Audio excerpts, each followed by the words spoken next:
Hi, PJTV fans. I'm Andrew Klavan, and I'm here with the man who asked Michelle Obama to get something off the shelf in Targets even after he realized it was Michelle Obama.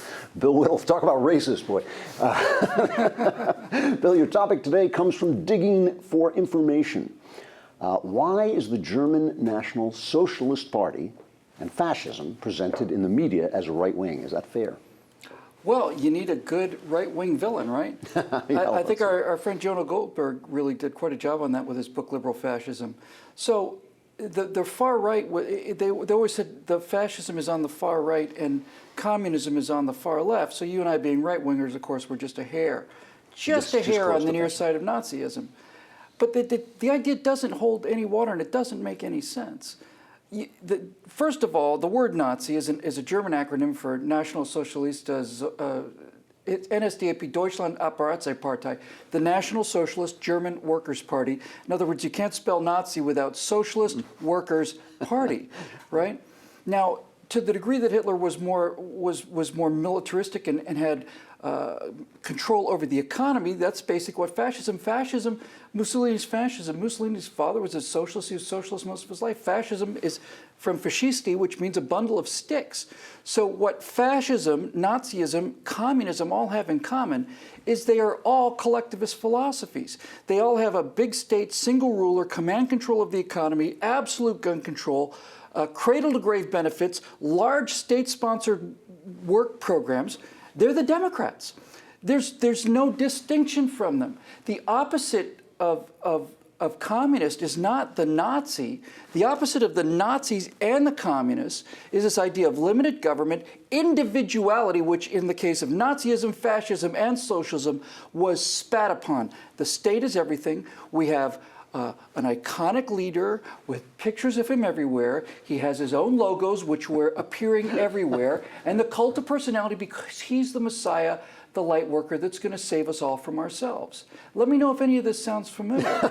So the opposite of Nazism, socialism, fascism, these three ideologies, the same thing, these big state totalitarianisms. And by the way, FDR was going in exactly that same direction with a giant state, a centralized power, cult of personality, all those things.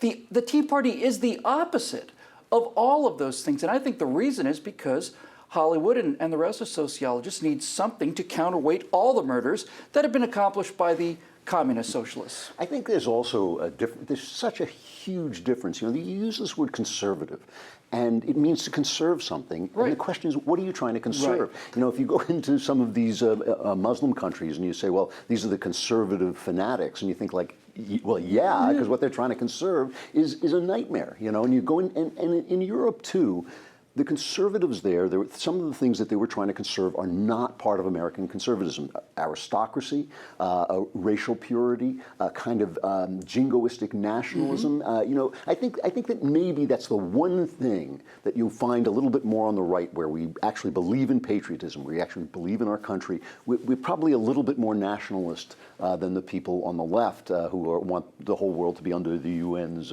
guiding, enlightened, you know, guidance. But I think that in America, what conservatives are trying to conserve is liberty. Yes. Your individual liberty. And there's nothing fascist about that. No, that's exactly right. And I was in an argument with somebody when I told him that the Republican Party was the party that liberated the slaves. The Republican Party was designed to free black people. Right. That's why it was there. They're called the Black Republicans against the Democrats. It's still trying to do it. Right. Yeah. So when the Republican Party was founded in 1856, it was a radical party. And it still believes in liberating black people. Its philosophy hasn't changed. It's the Democrats that decided to buy all these votes. So while we were originally a radical party, we are now trying to conserve that radical idea that black people should be treated as individuals. Likewise, we're now conservatives because what we're trying to conserve is classical liberalism. Right. It's these swine that have stolen this word, you know. Yeah. Now liberalism means big state progressivism, autocracy, control. It means illiberalism. It means all the stuff that conservatism used to mean. I mean, that was why when Chris Rock recently said he wouldn't perform in colleges because they were too conservative, I thought, I'm sorry, what did that? I mean, what he was saying is because they wouldn't let him speak, but that is not a function of the right in this country. Right. Communism is international socialism. Nazism is racial socialism, but it's still socialism. That's it. That's all we have time for today. Let us know what questions you'd like answered below, or our stormtroopers will come to your house. Communism sucks. For Bill Whittle and PJTV, I'm Andrew Klavan. Thanks for watching.